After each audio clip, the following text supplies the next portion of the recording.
Good afternoon, YouTube. Welcome back to my channel. In today's video, we are going to be working with bromeliads again. One of my favorite plants to work with. I don't do enough videos on them, but really like them. This guy we actually worked with about a month ago, and he's back. This is the Versia hybrid. I think that's how you say it, Versia.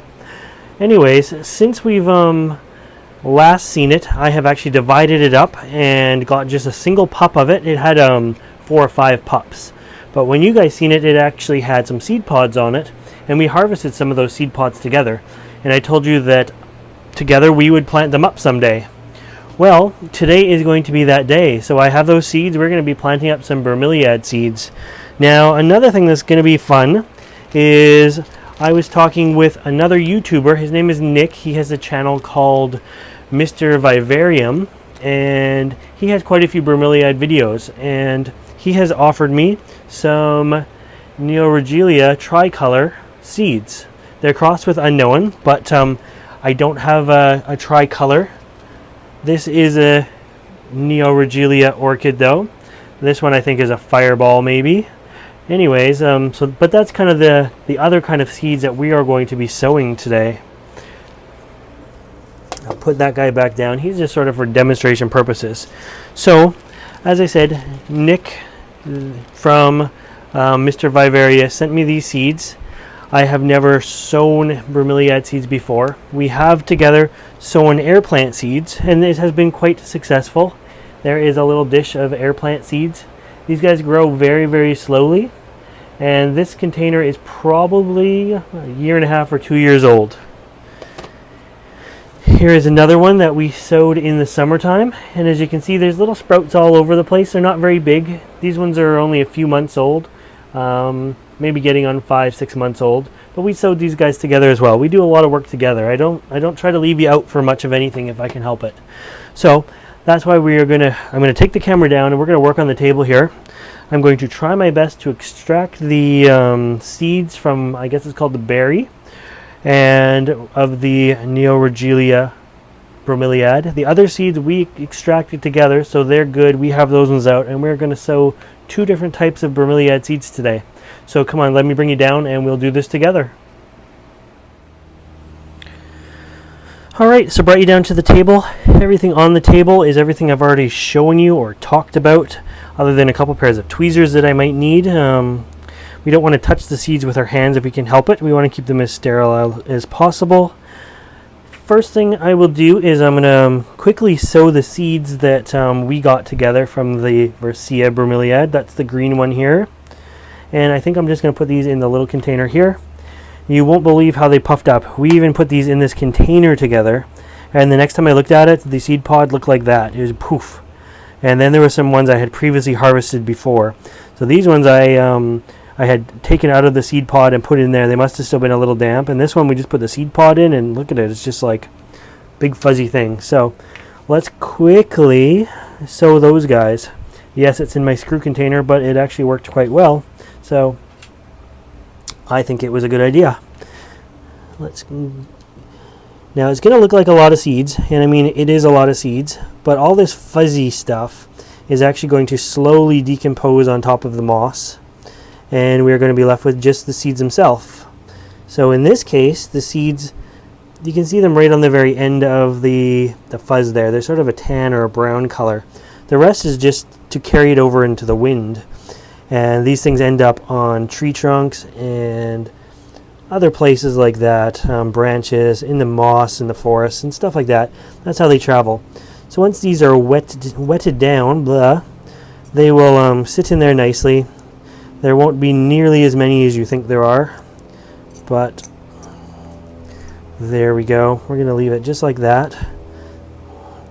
Then I will take it to the sink after, give it a watering.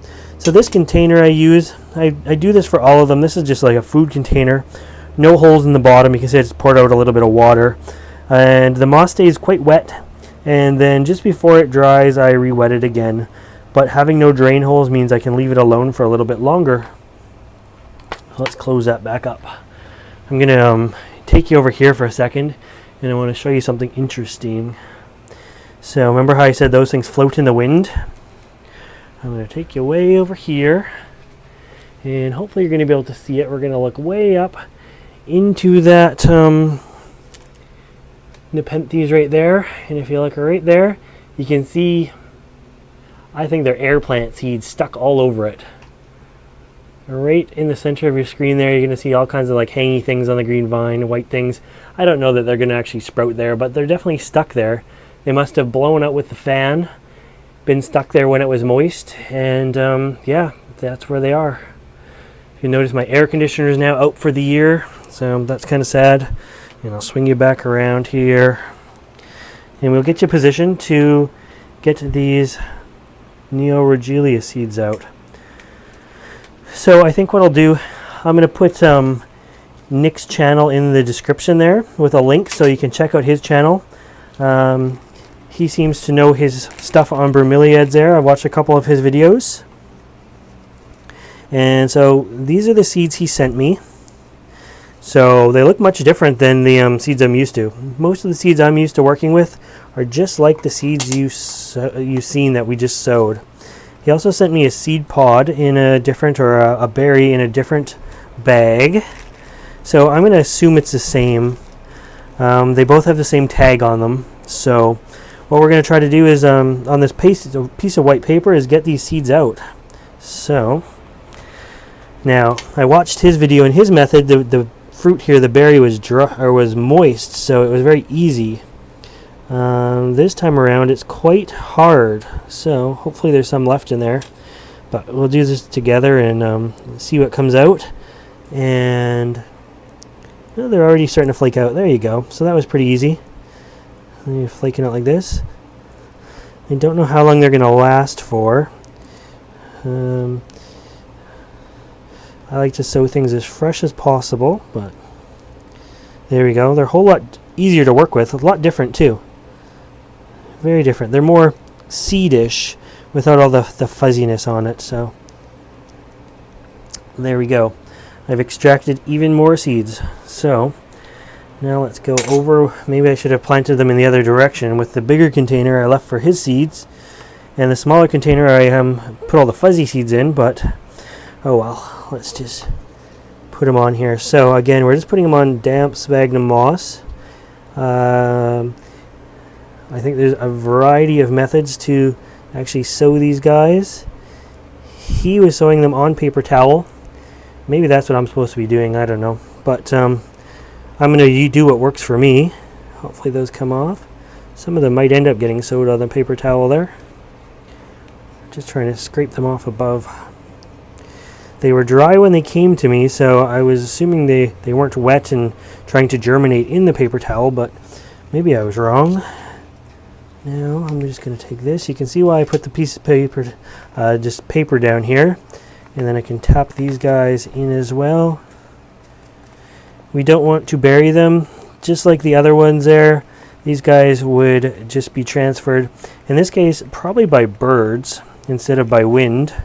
The bird would eat the berry, and then they would poop out the seeds on a tree branch somewhere. So there we go. And those guys are now sowed. So not too hard, pretty easy. Put that over there. I see some of the other one is transferred over. I am going to write on the containers after we are done the video, just to remind me of what's in them. The date sowed also helps. Now, this guy here, I know you can see I wrote on there, but I didn't write the date. So this time I'm going to write the date and the plant. That way I have a better history. It's amazing how quickly you just forget. You think you're not going to forget, but you do. So anyways, there we go. A few more species of bromeliads. Hopefully the seeds germinate quite quickly. I will keep you updated on this and all my other videos. So make sure you subscribe to my channel. And as always, thanks for watching. Bye guys.